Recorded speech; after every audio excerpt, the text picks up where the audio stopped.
This time mga kakapihan, we will witness firsthand the treasury operations as it unfolds and how it is to be a treasurer or how to be yopo as we follow a day's work of a treasurer.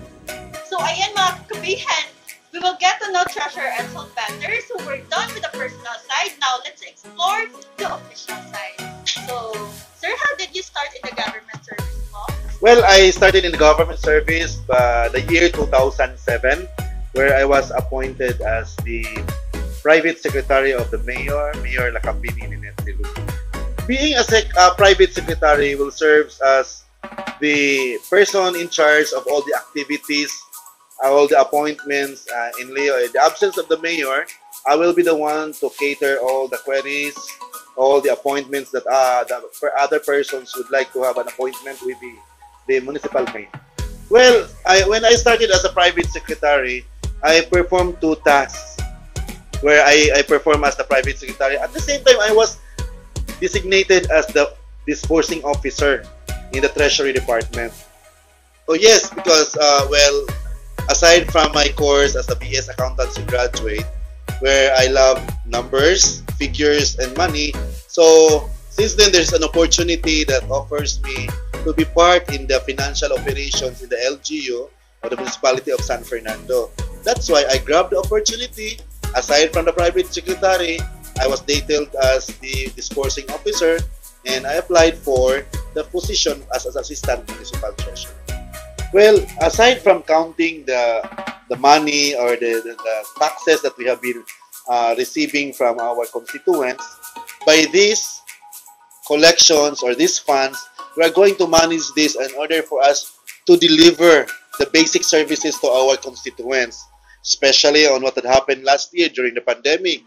We were able to manage and procure or give to our all households in the municipality of San Fernando the basic services like the food packs, the medicines, the assistance we give to each and everyone who are suffering for the lockdown of this COVID-19 virus. It's challenging.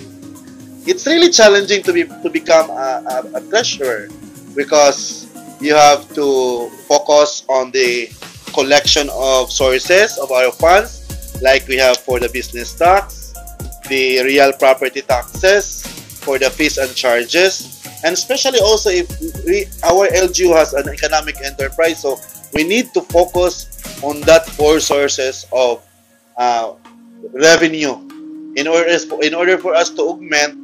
Aside from the internal revenue allotment that we receive, we have to augment through our local sources. As a treasurer, I can name a few of my functions. At first, we are researching or we are generating revenues in order for us to support our programs and projects in order for us to deliver our basic services. And in fact, when we have already generated our revenues, of course, we have to disburse it for the following projects or services. But we have to see to it that our disbursement is properly and safely managed. We have to see to it that we have to make it sure that it's being appropriated and it has been funded. So that's why when I affix my signature in the voucher, I will certify that the funds available already for the said disbursements for that basic services needed.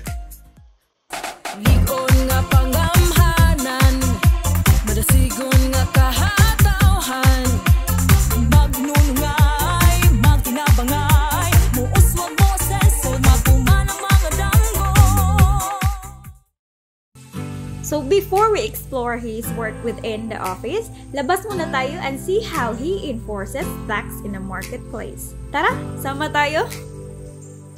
We collect on the January, first month of the year for the renewal and for the renewal of we collect payment. Then in the middle of the second semester, we conduct the final ocular and testing of uncleaning of the on the first attempt, if we found out that there's something wrong or something with the timbangan, another second attempt, and the third attempt, kahit ilang attempt, tatlong attempt, wala pa rin, hindi pa rin magmamatch yung weight na binigay na namin.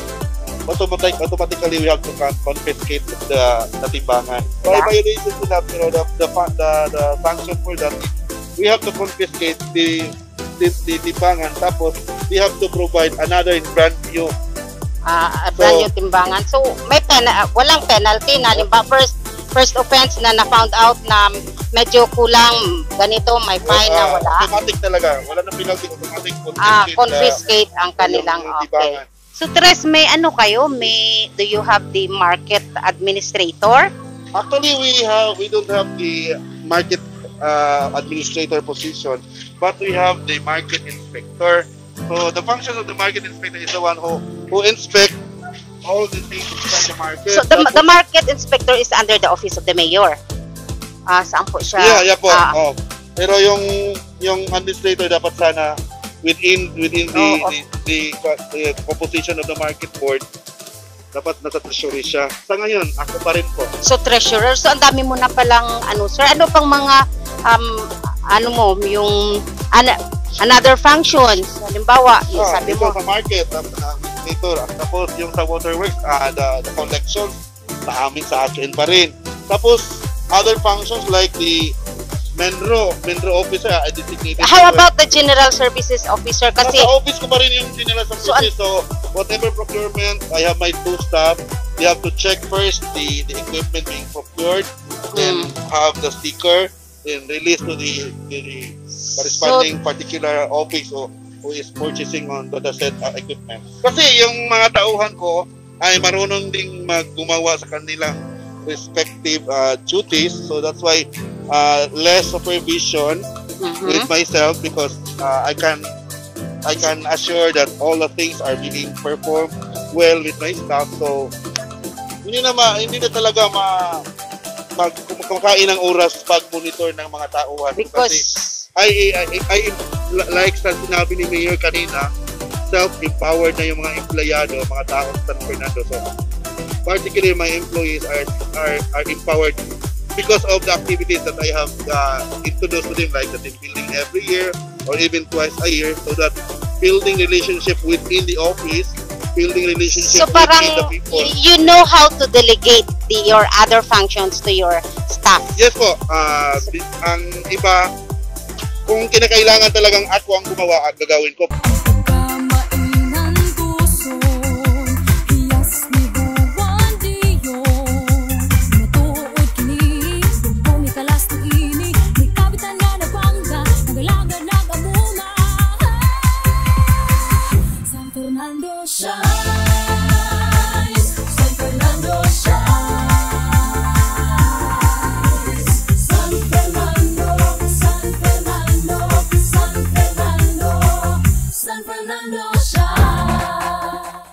Ngayon mga kakapihan, let's find out how the Treasury Office collects income and disburses expenses. And with Miss June and Abella, we will be having a real-life sample on the process of collecting the business taxes and real property tax. Ano babayaran mo, sir? Business tax of the renewal permit, 3,000. Business permit assessment summary. Okay. Ma'am, ano yung binayaran ng taxpayer kanina? Babayad po yung fourth quarter ng business tax. So ano pong pinagbabasihan pag magbayad ng business tax? Ito yung assessment. So sino ang gumagawa ng assessment? Sino a-assess? Ang detail talaga pag apply nila sa January. By January, ma'am, we go at the lobby. You have the one business both one-stop shop. Business one-stop shop. Okay. Afterwards, balik kami ulit dito sa treasury office. I post his payments at the ledger. May ledger kayo. Sinong nagpo-post nito? Ako po. Pagkatapos bibigay ko sa IT namin para ma-post niya sa ma-record din yung computer. Yung every afternoon we have to remit our collections. And afterwards, the second copy of our OR will be given to our abstract, yung example, accountable form 51. Oo. Yung binayaran kanina is accountable for 51. Tapos, yung number, kung saan kami nag-start, saka ang last number issued. Okay. Then the total collection. So, total, saka minsan may nagbabayad naman ng gamit ng check rate. Check it. So, i-minus din namin dito, ilagay namin dito ang total number of checks. Dito po. Good morning, ma'am. Magbuhis po sa akong RPT. Sir, ano pong babayaran ninyo? RPT, ma'am. Real property tax. Yes, ma'am.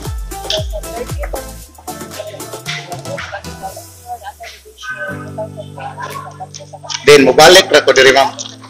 Sige, ma'am. Sige, ma'am.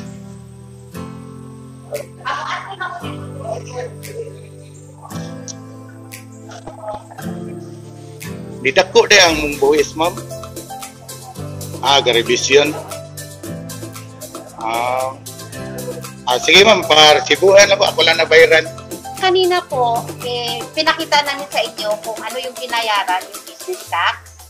Ngayon po, ipapakita naman namin sa inyo kung ang babayaran ng isang taxpayer ay ang RPT. Ma'am, ano po yung binayaran ni Sir Julius? RPT. So, ano yung pagbabasihan natin pag magbabayad ng isang taxpayer ng RPT? Assessment, ma'am.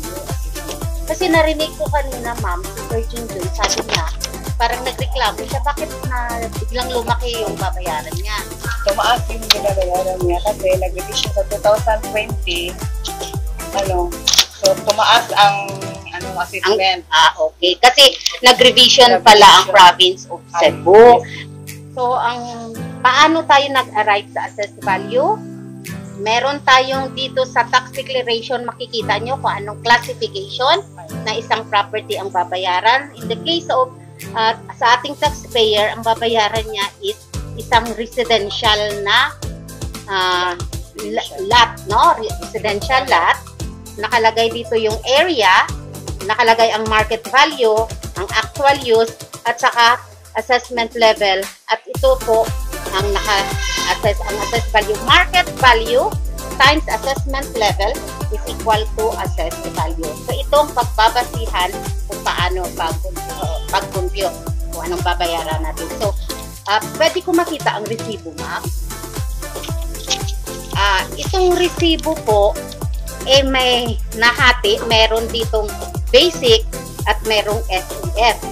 Kasi sa isang probinsya, sa isang municipality, since RPT is a provincial imposition, inallow lang ang municipal treasurer to collect the RPT. So, meron po na basic tax at saka SEF. Ang maximum po na babayaran ng isang taxpayer is 2%.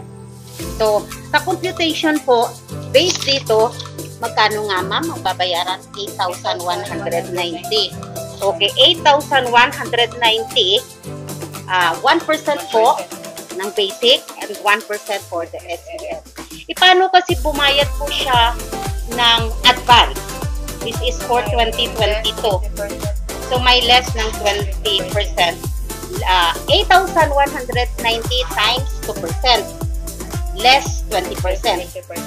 So, ang lalabas po na babayaran niya is magkano na lang? 131. Kasi 8,190 times 1%, 81.90 minus pa ng 20%. Kung mapapansin nyo po, pag sa business tax, iisang RPT lang po ang gagawin. But for RPT, since iba ang basic, iba ang SEF, so kailangan dalawa ang gagawing RCT ng isang collector.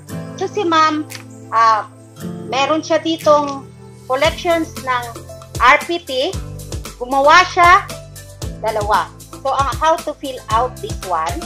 So ilalagay dito sa collection, since si collector ang magre-remit, ditong part A ang gagawin niya, i-fill out niya, ilalagay niya kung anong accountable form. In the case of Ma'am Eileen, accountable form 56, this is the accountable form 56. Pagkatapos ilalagay niya kung anong official receipt nag-umpisa ng collection at saka yung last na inisyuhan niya for the day. Since nag-issue siya to 28 to 239. Okay. Ilalagay niya dito yung balances ng accountable form. So, nakalagay kasi dito issued 239. So, dapat maiiwan sa kanya 240 to 250. So titingnan natin kung meron ba talagang naiwan at hanggang 250. Even on the part of the collector, to double check kung talagang na-remit niya. So ang original na resibo is nasa taxpayer. Ang duplicate na resibo, ito yung ito turn over ni collector sa liquidating. So ito na po, kinuha na ni Ma'am Eileen yung second copy at saka i-attach ito sa RCD.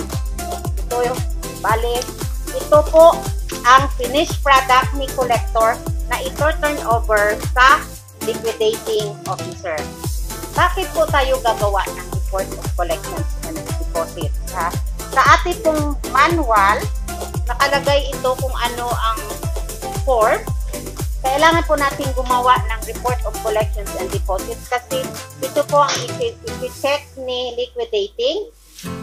Kasi nakalagay dito kung ano yung mga official receipts na na-issue, kung ano yung naiwan, magkano ang na-kolekta. So, punta na po tayo sa liquidating officer.